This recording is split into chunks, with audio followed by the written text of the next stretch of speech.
हमारा पहला प्रश्न आज का है दोस्तों। प्रश्न हमारा है, सत संगति अस्मिन पदे प्रत्ययो अस्ति। सत संगति में कौन सा प्रत्यय है? ऑप्शन है, तीन प्रत्यय है, घिस प्रत्यय है, घिन प्रत्यय है, घिप प्रत्यय। किस प्रत्यय का प्रयोग किया गया हमारा यहाँ पे? सत संगति। तो प्रश्न संख्या ये क्या पहले का आंसर यहाँ पे लेंगे दोस्तों। प्रश्न संख्या पहले का आंसर यहाँ हमारा जाएगा ए की तरफ। पहला आंसर सही है, तीन प्रत्यय का प्रयोग किया गया दोस्तों। तो इसी पहले प्रश्न के साथ मैं माला मैम आप सभी का हार्दिक स्वागत और अभिनंदन करती हूँ आपके अपने YouTube channel MS classes one में। आप सभी का हार्दिक स्वागत है दोस्तों। हमारे चैनल का नाम एमएस क्लासेस वन में आप सभी का हार्दिक स्वागत है। आज की जो हमारी प्रश्न होती है दोस्तों, यहाँ पे जो है भर्तृहरि जो रचित नीति शतकम है, वहाँ के ग्रंथ परिचय से जो है महत्वपूर्ण प्रश्नोत्तरी चल रहा है। यह जो है यूपी टीएसटी एलटी बीपीएससी तैयारी फोल के सिलेबस में लगा हुआ है दोस्तों। तो आइए हम लोग स्टार्ट करते हैं महत्वपूर्ण प्रश्नोत्तरी। प्रश्नों की संख्या 30 है। तो प्रश्नोत्तरी देखना न भूलिएगा। प्रश्नोत्तरी इंपॉर्टेंट है, अच्छी प्रश्न है दोस्तों, जो परीक्षा में पूछे भी गए हैं विगत वर्षों में और जो है आगे भी पूछे जाएंगे। तो आइए हम लोग चलते हैं प्रश्नोत्तरी की तरफ दोस्तों। इसके साथ ही आप यदि चैनल पर पहली बार बने हैं तो चैनल को लाइक सब्सक्राइब शेयर जरूर करिएगा। पहला प्रश्न हमारा कहा था कि सत संगति में कौन सा प्रत्यय है? तो आंसर हमारा जाएगा यहाँ पे तीन प्रत्यय का प्रयोग किया गया है। ठीक है, तो यहाँ पे पहले प्रश्न का आंसर यहाँ पे जो है ए सही होता है। आगे लेंगे प्रश्न संख्या दूसरा लेंगे। दूसरे प्रश्न आपके सामने वह कह रहा है कि नीति शतकम ग्रंथानुसारम जाढ़्यम धियो हरति। तो नीति शतकम ग्रंथ के अनुसार जो है जाढ़्यम यानी कि जड़ता को धिय मतलब बुद्धि होती है, हरती हरण कर लेता है। तो कौन जो है बुद्धि रूपी जड़ता को हरण करता है दोस्तों? तो वाणी, बुद्धि, सत्संगति और या फिर यश। प्रश्न संख्या दो। प्रश्न संख्या दो के प्रश्न में जो है भर्तृहरि ने कहा, यदि आपको सत्संगति किम किम जो है सत्शक्ति किम करोति न पुंसान, सत्संगति क्या क्या नहीं करती है। तो यदि आपको सत्संगति अच्छी मिल जाए तो आपकी जड़ता को भी हल लेगी। तो यहाँ पे हमारा जो है प्रश्न संख्या दो का आंसर यहाँ पे सी करेक्ट होता है। ठीक है, तो जो है सत्संगति जो है पाप से बचाती है, सत्संगति जो है यश को बढ़ाती है, सत्संगति जो है आपकी जड़ता को हरती है, सत्संगति आपके सत्य की में वाणी में सत्यता को लाती है, सत्संगति जो है झूठ नहीं बोलने देती। इस प्रकार से जो है सत्संगति अनेकों प्रकार के कार्यों को करती है। तो यहाँ पे प्रश्न संख्या दो का आंसर यहाँ पे सी सही होता है। आगे लेंगे प्रश्न संख्या तीसरा। तीसरा कहता है नीति शतकम ग्रंथानुसार आर्जवम शब्द का को अर्थ। तो आर्जवम शब्द का क्या अर्थ है? चार ऑप्शन है, टेढ़ा, सरलता, सीधा या कठिन। प्रश्न संख्या तीन। प्रश्न संख्या तीन का यहाँ पे आंसर सही हो जाएगा दोस्तों कि कहा गया नीति शतकम ग्रंथानुसारम आर्जवम शब्द का क्या अर्थ है? तो आर्जवम शब्द का अर्थ यहाँ पे जो है सरलतम है, सरलता है। ठीक है, तो प्रश्न संख्या तीसरा का आंसर यहाँ पे बी करेक्ट होता है। आगे लेंगे प्रश्न संख्या चौथा। प्रश्न संख्या चार आपके सामने यह कह रहा है दाक्षिण्यम अस्मिन पदे का प्रकृति प्रत्यय। तो दाक्षिण्यम पद में कौन सा प्रकृति प्रत्यय है? तो दक्षिण और शय प्रत्यय लगा हुआ है क्या? दक्षिण घई घई प्रत्यय लगा हुआ है क्या? दक्षिण क्यत प्रत्यय लगा हुआ है क्या? या दक्षिण यत प्रत्यय लगा हुआ है? प्रश्न संख्या चार। प्रश्न संख्या चार का यहाँ पे आंसर क्या सही होगा दोस्तों? तो प्रश्न संख्या चार का यहाँ पे आंसर जो हमारा जाएगा, ठीक है, तो प्रश्न संख्या चार के आंसर को लेंगे। यहाँ पे हमारा जाएगा आंसर ए की तरफ। इसमें जो है दक्षिणियम प्लस सही प्रत्यय से मिलकर दाक्षिणियम बना है। तो प्रश्न संख्या चार का आंसर यहाँ पे एक करेक्ट होता है। आगे लेते हैं प्रश्न संख्या पाँच को। पांचवा प्रश्न है विद्या विहीन पशु नीति शतकम ग्रंथानुसार कस्या पद्याम अस्ति। नीति शतकम ग्रंथ के अनुसार किस पद से लिया गया, यानी पद्धति से लिया गया। तो कुल पद्धति कितनी है दोस्तों? 10 पद्धतियां हैं। ठीक है, तो यह जो है विद्या विहीन पशु, विद्या से विहीन पशु किसके समान है? तो जो है विद्या से विहीन जो है व्यक्ति जो है पशु के समान है। तो यह किस पद्धति से यह लाइन ली गई है, यह पूछा है। तो ऑप्शन अग पद्धति, विद्वान पद्धति, मानसौर पद्धति या दुर्जन पद्धति। तो भर्तृहरि ने सबसे पहले अग पद्धति को रखा और सबसे लास्ट में कर्म पद्धति को। ठीक है, तो पहले पद्धति से जो है यह श्लोक लिया गया है, विद्या विहीनम मनुष्य पशु। विद्या विहीन जो है मनुष्य पशु के समान है। प्रश्न संख्या पाँच का आंसर यहाँ पे एक करेक्ट होता है। ठीक है, तो पाँच का ए सही करिएगा। आगे हम आगे प्रश्न की तरफ चलते हैं, प्रश्न संख्या सिक्स की तरफ। छठवां प्रश्न है, प्रश्न कहता है कि गंगा गंगा स्वर्गात कुत्र पतति। गंगा जो है स्वर्ग से कहाँ गिरती है? शिवशिरः, हिमालय, पृथ्वी या समुद्र। तो ऑप्शन क्या सही होगा? प्रश्न संख्या 6। तो प्रश्न संख्या 6 में भर्तृहरि ने कहा कि जो गंगा होती है, जो जिसका गर्व होता है, जो गर्वीला व्यक्ति होता है, जिसको घमंड आ जाता है, इसी गंगा के भांति उसका सैकड़ों प्रकार से पतन होता है। तो यहाँ पे भर्तृहरि ने कहा कि गंगा जो है स्वर्ग से कुत्र पतती, कहाँ गिरती है? तो आंसर लेंगे यहाँ पे प्रश्न संख्या 6 का। यहाँ पे आंसर में आ जाएगा शिव शिरः, शिव के सिर पर गिरती है।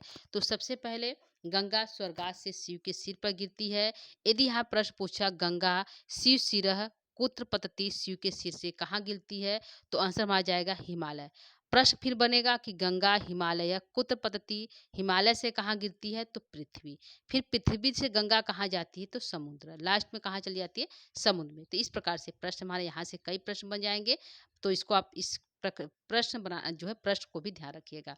तो प्रश्न संख्या 6 का आंसर यहाँ पे ये सही होता है। ठीक है, आगे लेंगे प्रश्न संख्या 7 की तरफ चलते हैं। 7वां प्रश्न कहता है न ही गणयति क्षुद्रो जंतु परिग्रह फलगुताम अस्मिन् श्लोक कस्मिन् पद्याम पठति।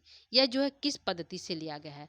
तो यहाँ पे न ही गणयति क्षुद्रो जंतु, जो है जो क्षुद्र जंतु होते हैं वह जो है परी, जो उनके सामने यदि कोई खड़ा है तो उनकी गिनती नहीं करते हैं।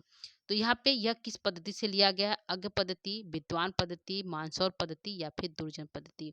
तो यहाँ पे प्रश्न संख्या जो है जाएगा हमारा 7 का आंसर। यहाँ पे जो है 7 का आंसर क्या सही है? 7 का आंसर हमारा जाएगा डी की तरफ। यह पंक्ति जो है दुर्जन पद्धति से लिया गया है। ठीक है, तो प्रश्न संख्या यहाँ पे जो है 7 का आंसर यहाँ पे डी सही होता है। आगे लेंगे प्रश्न संख्या 8 को। 8वां प्रश्न है नीति शतकम ग्रंथानुसारे कस्य धनेन वशीकर्तुक शक्नोति। नीति शतकम ग्रंथ के अनुसार किसको धन जो है अपने वश में नहीं कर सकता?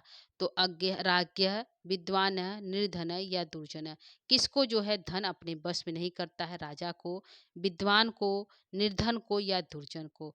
तो यहाँ पे हम भर्तृहरि ने कहा कि यदि जिसके पास क्या हो? विद्वान हो, यानी कि विद्या, जो विद्वान हो या जिसके पास विद्या बहुत अधिक हो, तो उस विद्या वाले व्यक्ति को धन जो है अपने वशीभूत में नहीं कर सकता। तो प्रश्न संख्या 8 का आंसर यहाँ पे बी करेक्ट होता है। विद्वान पद्धति या विद्वत पद्धति कहते हैं। ठीक है, आंसर यहाँ पे 8 का बी आंसर सही होता है। आगे चलते हैं प्रश्न संख्या 9 की तरफ। 9वां प्रश्न है यहाँ पे है कि नीति शतकम ग्रंथानुसारे सत्संगति कथम किम न करोति पुरुषाम। जो है सत्संगति जो है क्या क्या नहीं करती है? इति सुक्ति कश पद्यस्य अस्ति। यह किस पद से लिया गया है? तो अज्ञ पद्धति, विद्वान पद्धति, सुजन पद्धति या दुर्जन पद्धति। प्रश्न संख्या क्या आंसर क्या सही हो जाएगा दोस्तों? प्रश्न संख्या 9। तो यहाँ पे जाएगा प्रश्न संख्या 9 का आंसर सत्संगति कथम किम न करोति पुंसान। सत्संगति क्या क्या नहीं करती, यह सूक्ति जो है सुजन पद्धति से लिया गया है। प्रश्न संख्या 9 का आंसर का सी आंसर सही जाता है। ठीक है, तो 9 का सी यहाँ पे करेक्ट होगा। आगे लेंगे प्रश्न संख्या 10। 10वां यहाँ पे कहता है, प्रश्न संख्या 10 कह रहा है जलम कमले बिंदु रूपेण स्थित तन्मुक्ति कथा दृश्येन दृष्टि पथम प्रयातिथि इत्यर्थ कमलेन सह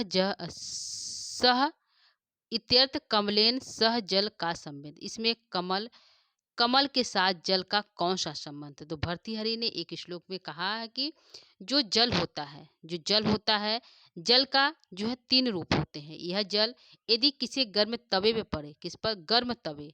यदि गर्म तवे पड़े तो इसका नाम निशान यानी कि नामो निशान समाप्त हो जाए, यानी कि जल जो है अपनी संगति समाप्त कर लेता है। इसी जल की तरह जो अधम व्यक्ति के साथ यदि कोई व्यक्ति अपनी दोस्ती करेगा तो वह अधम के साथ ही अपने दोस्ती को समाप्त कर ले, यानी कि उसका नाम ही समाप्त हो जाएगा। तो जल से जो है अधम व्यक्ति की तुलना की गई। इसी जल को यदि कमल के पत्तों पड़े, किसे पड़े? कमल के पत्तों पड़े तो वह मोती जैसा हो जाता है। तो उसी प्रकार भर्तृहरि का यदि आप ऐसे व्यक्ति से दोस्ती करते हैं जो मध्य वर्ग का है, अच्छा है, तो आप मोती जैसा हो जाएंगे। तो मध्यम वर्ग से तुलना हो गया। और यदि आप वही जल यदि किसी सीपी में पड़ता है, सुक्ति किसी सीपी में पड़ता है, तो वह जो है मोती बन जाता है। तो वह उत्तम कोटि में आएगा। किस कोटि में आएगा? उत्तम कोटि में आएगा। तो यहाँ पे जो है भर्तृहरि ने जल के माध्यम से जो है जल की जिस प्रकार स्थिति होती है उसी प्रकार जो है कोटियाँ भी बताई गई हैं। तो यहाँ पूछा है कि इत्येन कमलेन यानी कमल और जल का कौन सा संबंध इसमें है जो कमल के साथ है।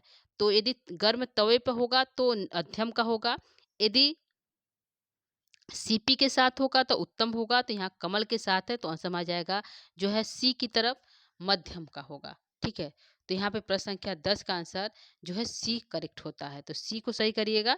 आगे लेंगे प्रश्न संख्या 11। 11 यहाँ पे है कि विशेष विक्रम रुचि राहु राहु न कष्ट ग्रसते। विशेष विशेष जो है विशेष विक्रम वाला जो रुचि विशेष विक्रम वाला जिसमें बहुत अधिक बल है, ऐसे वाला व्यक्ति जो है जो राहु और रुचि किस में लेता है, कष्ट ग्रसते किस में रुचि लेता है, तो दिवाकर निशा प्राणेशु में, बृहस्पति प्रभृतय में, उभौ में, या केना अपि नास्ति में। तो यह जो है विशेष रुचि वाला जो व्यक्ति है वह विशेष रूप से किसको ग्रसित करता है, तो विशेष रूप से वह जो है दिवाकर निशाकर प्राणेश्वर यानी कि दिवाकर यानी सूर्य को, निशा प्राणेश्वर यानी कि चंद्र को ग्रसता है। तो यहाँ पूछा है कि राहु न कष्ट ग्रसते, किसको नहीं ग्रसता है, तो इसको तो ग्रसता है, तो यह आंसर हमारा सही नहीं है। यहाँ पूछा है कि न ग्रसते, तो आंसर आ जाएगा बृहस्पति प्रभृत्य यानी कि इसको नहीं ग्रसता। तो प्रश्न संख्या 11 का आंसर यहाँ पे जो है बी सही होता है। ठीक है, न में पूछा, यदि पूछता किसको ग्रसता है तो पहला सही होता, नहीं पूछा तो बी हमारा करेक्ट हो जाएगा। तो प्रश्न संख्या 11 का यहाँ पे बी आंसर सही है। आगे लेते हैं प्रश्न संख्या 12। 12वां यहाँ पे है स्वाभिमान पुष्प पुष्प गुच्छे कति वृत्ति। इसमें एक फूल के माध्यम से भर्तृहरि ने कहा यह फूल है, यह एक फूल है, यदि इस फूल को तोड़कर किसी मंदिर में किसी के गले में यदि चढ़ता है तो अच्छा माना जाता है। यदि यही फूल को यदि कोई किसी के गले या मंदिर में नहीं चढ़े तो यह फूल क्या होता है, उसी जगह पर गिरकर अपने अस्तित्व को समाप्त कर लेता है।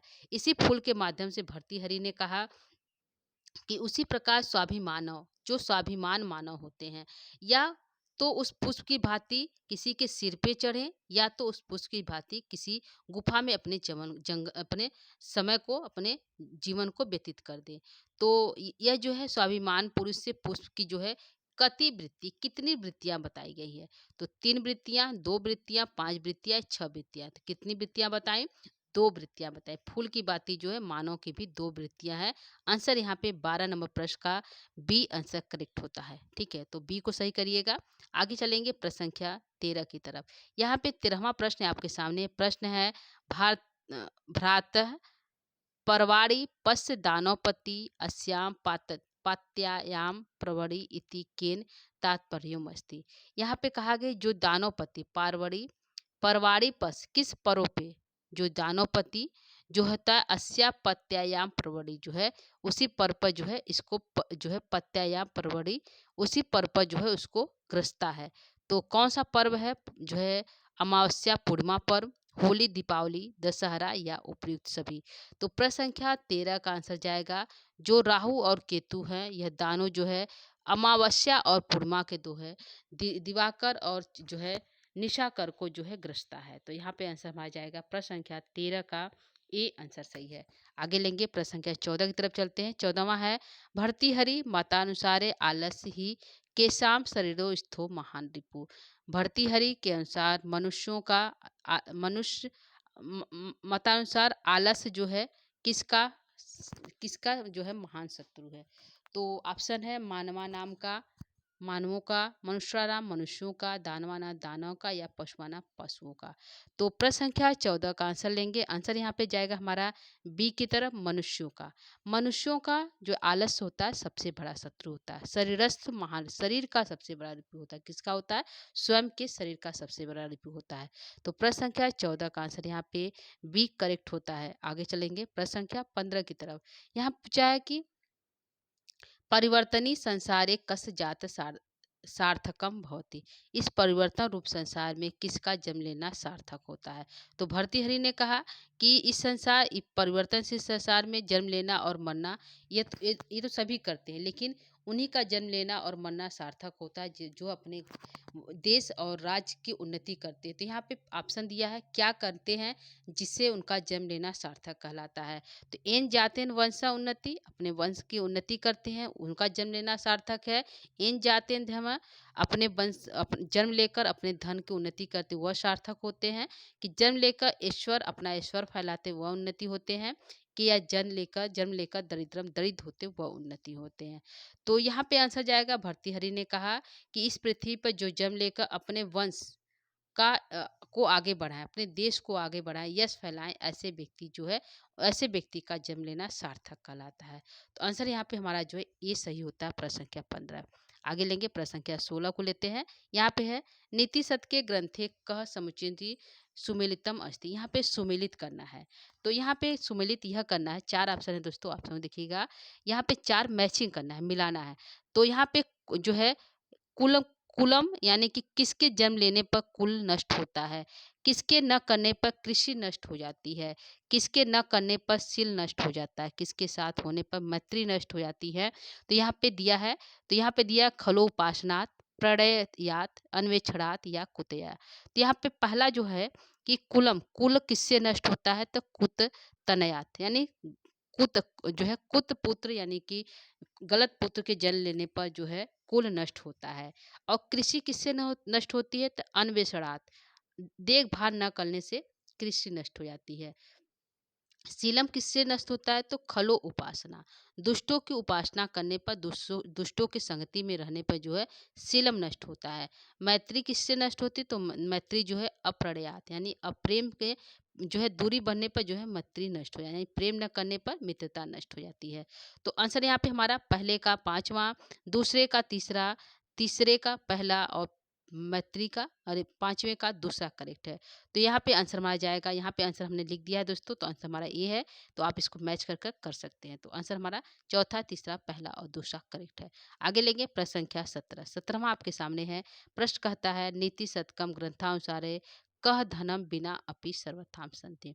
नीति शतकम कि ग्रंथ के अनुसार जो है धन के बिना किसका जो है सर्वथा स्थिति, जो है कौन जो है क धनम बिना अपि सर्वथा, कौन धन के बिना रह सकता है, तो विद्वान, दुर्जन, सज्जन या धनम। तो भर्तृहरि ने कहा जो विद्वान होते हैं, जिनके पास विद्या होती है, वो धन के बिना भी सर्वथा जो है जीवित रहते हैं। तो आंसर में आ जाएगा विद्वास। ठीक है। तो प्रश्न संख्या 17 का आंसर यहाँ पे ये सही होता है। आगे लेंगे प्रश्न संख्या 18। 18 है वारांगना एवं नृपनीति अनेक रूपाम अस्ति। नृपनीति अनेक रूपों वाली, राजनीति अनेक रूपों वाली होती है। तो किसके समान होती है, वारांगना ने। तो यहाँ पूछा अस्मिन श्लोकांश उपमानो अस्ति। इस श्लोक में किससे उपमा दी गई है, तो वारांगना एव से, राजनीति से, विद्या से या रूपा से। प्रश्न संख्या 18। प्रश्न संख्या 18 का आंसर यहाँ पे जाएगा कि यहाँ पे राजनीति किसके समान होती है, वारांगना। तो यहाँ पे उपमा किसके साथ दिया गया, वारांगना के। तो आंसर यहाँ पे प्रश्न संख्या 18 का ये आंसर सही होता है। आगे लेते हैं प्रश्न संख्या 19 है। 19 कहता है दयालु अस्मिन पदे प्रकृति प्रत्ययो अस्ति। जो दयालु पद है उसमें प्रकृति प्रत्यय क्या है, तो दै आलुच है, दै आलुच है, दै लुच है या दै यथ है। तो प्रश्न संख्या 19 का आंसर लेते हैं। यहाँ पे आंसर माना जाता है प्रश्न संख्या 19 का कि जो दयालु शब्द बना है उसमें दै और आलुच आलुच प्रत्यय मिलकर जो है दयालु बना है। तो प्रश्न संख्या 19 का आंसर यहाँ पे बी सही होता है। आगे चलेंगे प्रश्न संख्या 20 की तरफ। अगला प्रश्न है कवयो वसति, कवयो जो है कवि जो निवास करते हैं, यश प्रभयो ने, यदि किसी राजा के राज्य में निर्धन होकर निवास करते हैं तो इसमें जो है किसका दोष होता है, तो राजा का ही दोष होता है। तो इसमें पूछा है इत्यर्थ निर्धना इति पदे समास है। इस निर्धना पद में कौन सा समास है, तो प्रादि बहुब्रीहि समास है क्या, प्रादि तत्पुरुष समास लगा है क्या, बहुब्रीहि है क्या या तत्पुरुष समास है। तो कौन सा समास है, प्रश्न संख्या 20।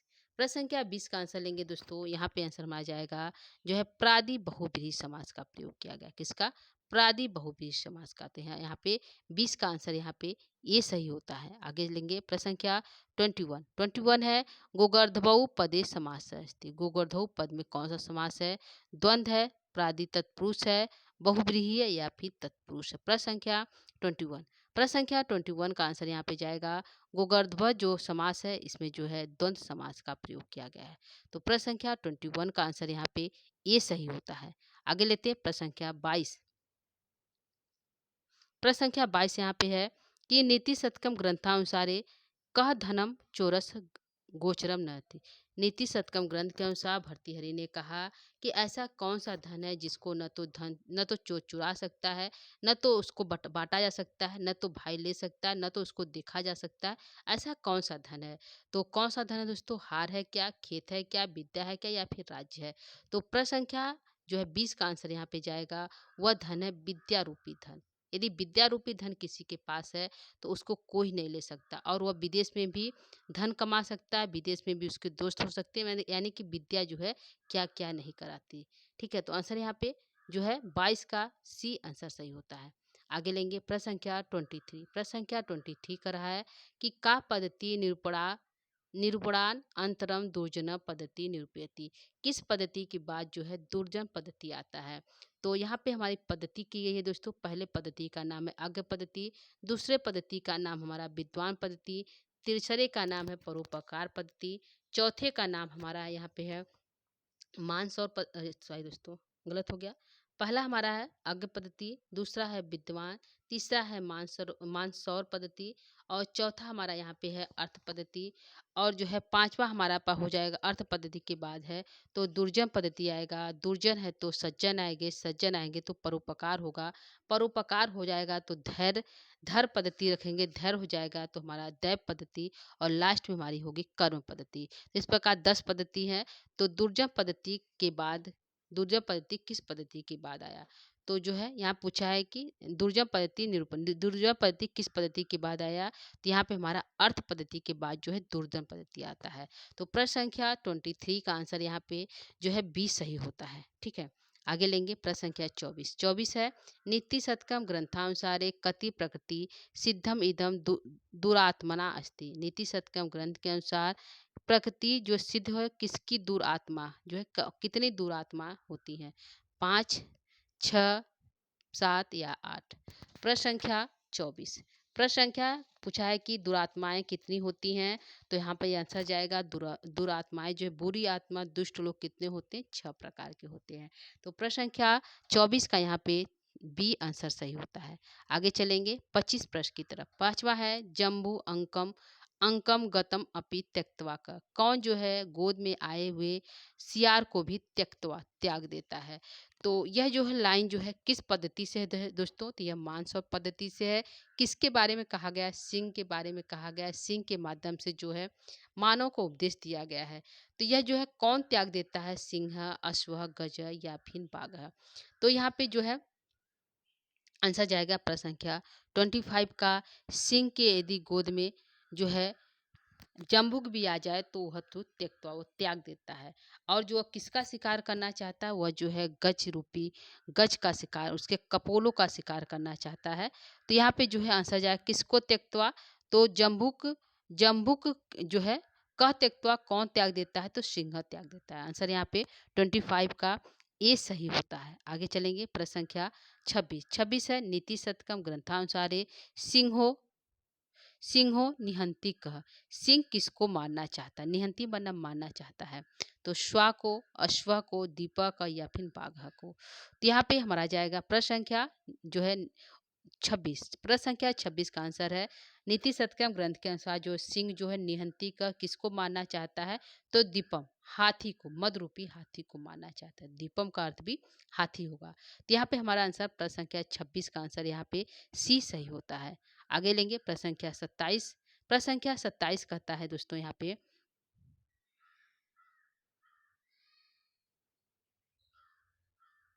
प्रश्न संख्या 27 है नीति शतकम ग्रंथानुसार धीरम बिलोक बिलोकयति चातुर चातुर चातुरश्च भुक्तैक। नीति शतकम ग्रंथ के अनुसार जो है जो धीर लोग होते हैं, जो धीर पुरुष होते हैं, वह सैकड़ों बार चतुरता कर 27 मतलब सैकड़ों बार चतुरता करने पर ही वह भुगते मतलब खाते हैं। तो कौन ऐसा है जो सैकड़ों बार जो उसकी चापलूसी की जाती है, उसको मनाया जाता है तो जाकर वह खाता है? तो यहाँ पे भर्तृहरि ने एक एक कुत्ते और एक गज के माध्यम से जो है मानव को उपदेश दिया कि जो है ये कुत्ता जो है अपने मालिक के सामने पोंछ पेट हिलाता है, जबकि वही गज जो है मालिक के सैकड़ों बार चतुरता यानी कहने पर वह जो है गज खाता, वह जो है भुगते मतलब खाता है। तो आंसर यहाँ पे जाएगा प्रश्न के अकॉर्डिंग हमारा यहाँ पे दूसरा आंसर करेक्ट है।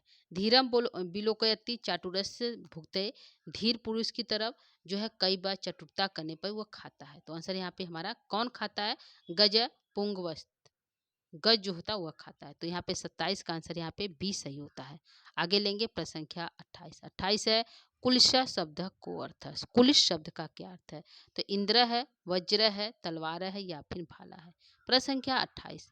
प्रश्न संख्या 28 का आंसर यहाँ पे कुलिश जो शब्द है उसका अर्थ है वज्र।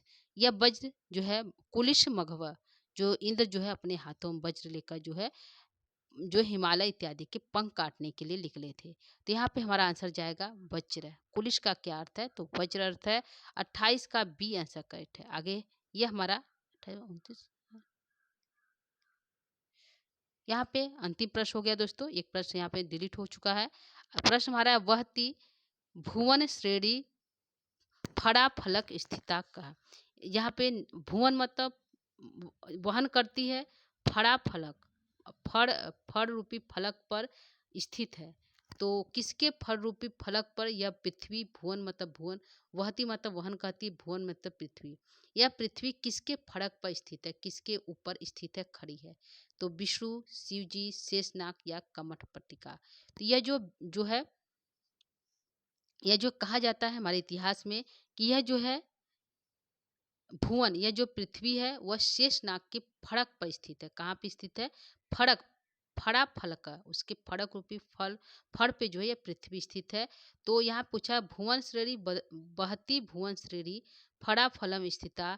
तो वहाँ जाएगा शेषनाग। कहाँ जाएगा? शेषनाग। तो आंसर यहाँ पे 26 का यहाँ पे जो है 25 जो है दोस्तों सॉरी, यहाँ प्रश्न संख्या 30 का आंसर यहाँ पे जो है सी सही होता है। ठीक है, तो यह जो है पूछेगा यह कहाँ से लिया गया है? तो यह भी जो है हमारा नीति शतकम ग्रंथ से लिया गया है भर्तृहरि द्वारा। ठीक है, तो आंसर यहाँ पे 30 का प्रश्न संख्या 30 का आंसर यहाँ पे सी सही होता है। तो यह रहा हमारा आज का प्रश्नोत्तरी। प्रश्नों की संख्या 30 था। तो दोस्तों यहाँ पे जो है प्रश्न हम लेकर उपस्थित हुए थे नीति शतकम से।